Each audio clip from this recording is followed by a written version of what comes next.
ในปี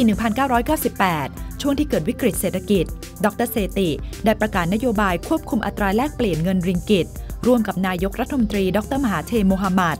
ในขณะนั้นเธอดำรงตำแหน่งรักษาการผู้ว่าการธนาคารกลางมาเลเซีย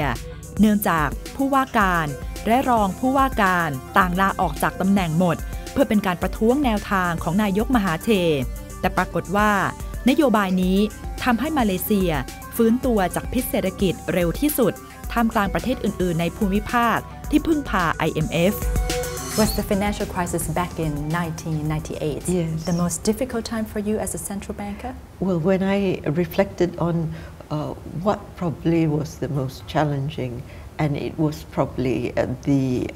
financial crisis, yes, I would say so. And the reason for that is that in such an environment, if there were a wrong decision made or inaction, that no action was taken, the cost of it would be so high and high to all the people living in the country. So the cost would be devastating and therefore the stakes are very high.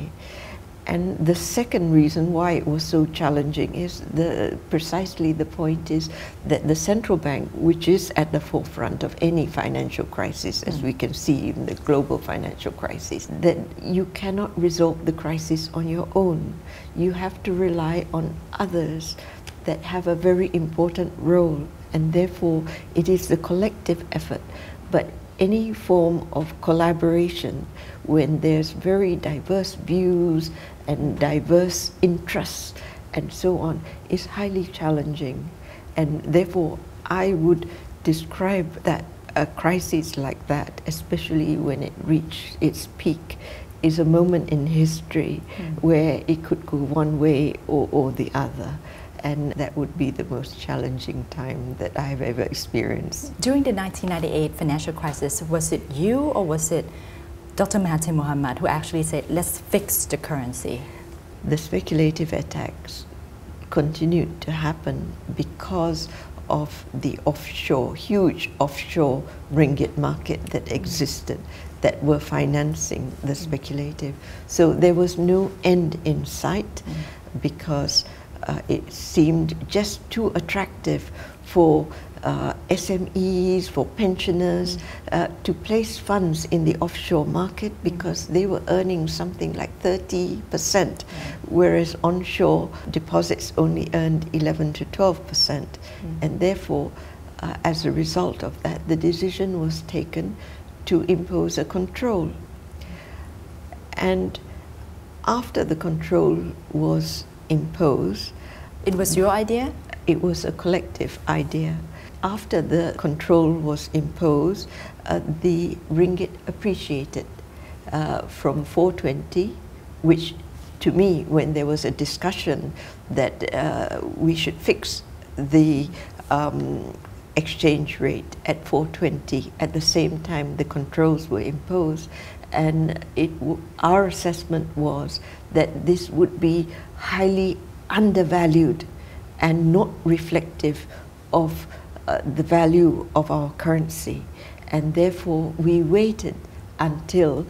the currency had appreciated, and when it appreciated to the region of 380, it was a discussion between 360 to 380, where it did stabilize at one point in time, that it was felt that that was a reasonable level where it would reflect then the underlying fundamentals at that time. So the decision was taken that certainly the central bank had to make that decision because it was with the legislation was such that the decision taken on the exchange rate system and the exchange rate regime is under the purview of the central bank. But nevertheless, the political leadership was very important because he was the leader in managing the overall crisis, because every part of the economy was affected by this crisis, and it was more than 1.5 years that this uncertainty was happening. So we worked collectively to get the best outcome. And this was a decision taken. Is there any chance that we will have a financial crisis like in 97, 98 again? That is unpredictable. And recently I paper on managing financial crises in an interconnected world. The subtitle was Anticipating the Next Mega Tidal Wave. And this is because crises are bound to happen again and again. Over the recent 30 years, there have been more than 100 financial crises around the world, and some of them have some greater spillover effects than others. But what is important is that we have the capability of managing such crises, because if we are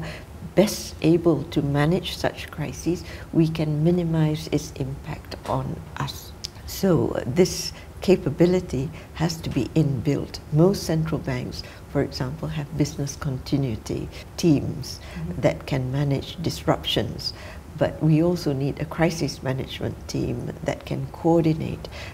any eventuality of a crisis. And I do believe that is the way forward, because I do not think that we can prevent crises from happening. ดร.เซติได้ชื่อว่าเป็นสตรีเหล็กของมาเลเซียเธอเป็นผู้หญิงคนแรกที่ก้าวสู่ตำแหน่งผู้ว่าการธนาคารกลางของมาเลเซียเธอได้พัฒนาภาคการเงินของมาเลเซียและทำให้เศรษฐกิจมีเสถียรภาพจนได้รับการยกย่องว่าเป็นผู้ว่าการธนาคารกลางมากฝีมือคนหนึ่งเมื่อปี 2013 นิตยสาร Global Finance ได้จัดอันดับให้ดร.เซติเป็นผู้ว่าการธนาคารกลางระดับเกรด A ของโลกDoes being a woman mean that you have to work extra hard to prove yourself? Well, I have to say that gender has never really been an issue, and I think for me, in emerging economies, if you demonstrate that you have capability and the background and the knowledge, you have the chance to actually rise up into leadership positions. In the central bank, when I was part of it, there were very few women in senior positions, but now 40% of my senior management are women. And they go out in the world and represent the country, and they represent the region as well. And it's because they were given the opportunity to enhance their capability. And of course, there has been some gender bias, but I have not really noticed it, and it has not really affected my work. In the initial stages, yes, I do believe that I did have to work extra hard, and I do believe that a man with my background would probably have risen much faster than I did, but nevertheless I did get there, although it was never my ambition to have a position. My ambition was always to excel in what I did, and it was also to make a contribution, to make a difference. ดร.เซติได้กล่าวทิ้งท้ายเอาไว้ด้วยนะคะว่าหนทางสู่ความสำเร็จนั้นไม่มีทางลัดค่ะอย่างกรณีของเธอเองเธอบอกเลยนะคะว่าเมื่อรู้ตัวว่าชอบด้านเศรษฐศาสตร์แล้วเธอก็ศึกษาอย่างลึกซึ้งพยายามที่จะเรียนรู้ให้มากที่สุดแล้วก็จนถึงทุกวันนี้เธอก็ยังไม่หยุดนะคะที่จะเปิดตัวเองต่อแนวคิดใหม่ๆเรียนรู้อยู่ตลอดเวลาค่ะพบกันใหม่เสาร์หน้านะคะวันนี้สวัสดีค่ะ